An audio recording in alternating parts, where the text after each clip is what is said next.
Hi guys, this is PREM. நம்ம இன்றைக்கி என்ன பார்க்க போகிறோம்னா Honda Hornet பைக்கோட ரியர் டிஸ்க் பேட் எப்படி சேஞ்ச் பண்ணுறதுன்னு சொல்லிட்டு பார்க்க போகிறோம். கை வச்சு மூடி எனக்கு காரணம் இதுக்கு தான். இப்போ பார்த்தீங்கன்னா Honda Hornet பைக்கோட ரியர் டிஸ்க் பேட் சேஞ்ச் பண்ண போகிறேன் நான். அது எப்படி சேஞ்ச் பண்ணுறதுன்னு சொல்லிட்டு பாருங்கள். ஒவ்வொன்றா ஸ்டெப் பை ஸ்டெப் சொல்லித்தரேன். அதுக்கு தேவையான டூல்ஸ் இது. நான் எப்போவுமே உங்களுக்கு ரெக்கமெண்ட் பண்ணுறது chain sprocket and brake pad. இது மட்டும் ஓஇஎம் பார்ட்ஸ் வாங்கி போடுங்க.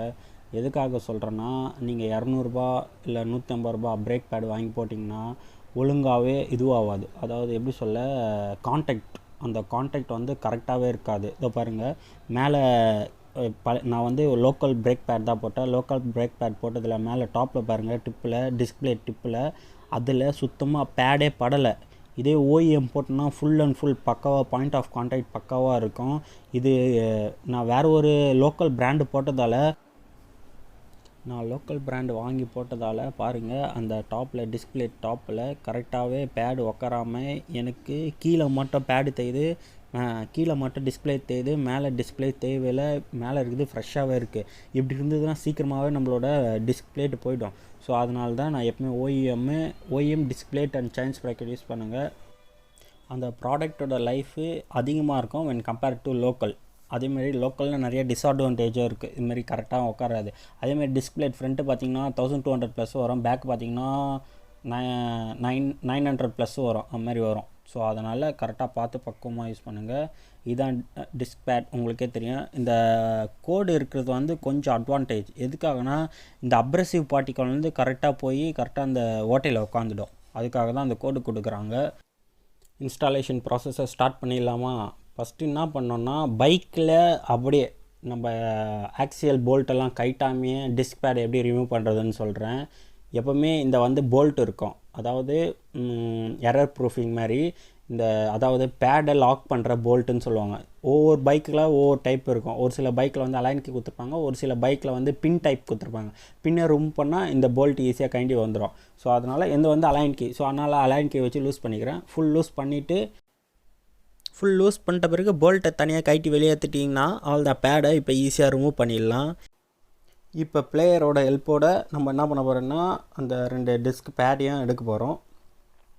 ரைட்டில் இருக்கிறதையும் லெஃப்ட்டில் இருக்கிறதையும் இப்போ கைட்ட போகிறோம். நம்ம சம்டைம்ஸ் பார்த்தோன்னா சில பைக்லாம் ரொம்ப நாள் கழித்து பிரேக் பேட் மாற்றுற மாதிரி இருந்தால் இந்த 2 கோயிந்தானுங்க அவ்வளோ சீக்கிரத்தில் வெளியே வரவே மாட்டானுங்க. அதுக்கு நம்மக்கிட்ட ஒரு பிளான் இருக்குது. என்ன பிளான்ன்றது ஐடியா ட்ரிக்குன்னு சொல்லலாம்.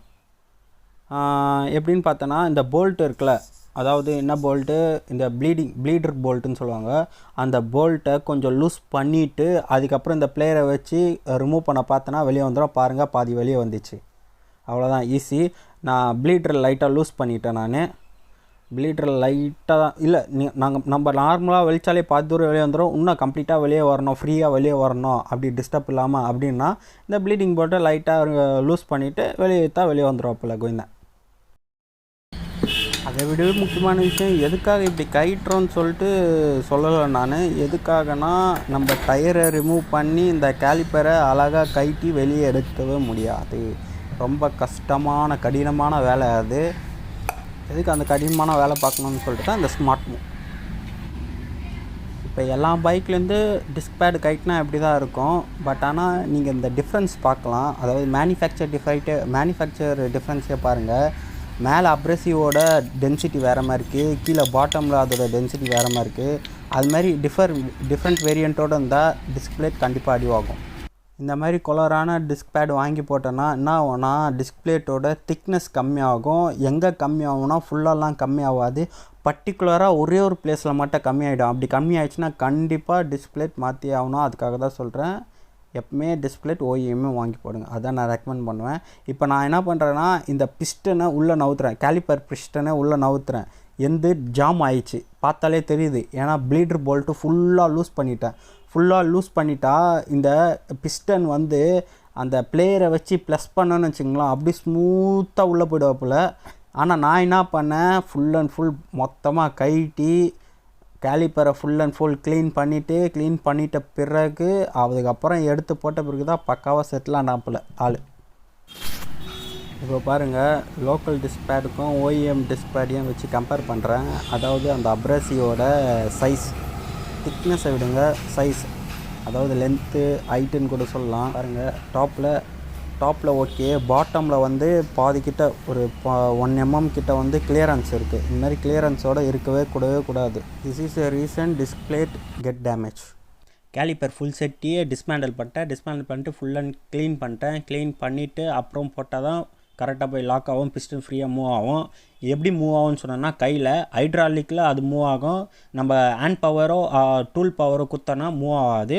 ஸோ அதனால தான் அது ஃபுல் அண்ட் ஃபுல் கைட்டி போட்டேன். அப்புறம் கைட்டி போட்ட பிறகு அதோட பாருங்கள், இப்போ வந்து நியூவாக லாக் பண்ணதால் கொஞ்சம் கிளியரன்ஸ் இருக்குது. ப்ரெஸ் பண்ணிட்ட பிறகு அதாவது ஆயில் போட்டு ப்ளீடரில் இப்போ oil full and full drain out ஆகிட்ருக்கோம். ஏன்னா ஜாம் ஆகிடுச்சுல, ஜாம் ஆனதால் நான் கைட்டிட்டேன். ஃபுல்லாக கைட்டதால் ஆயில் ஃபுல் அண்ட் ஃபுல் காலி ஆகிட்ருக்கோம்.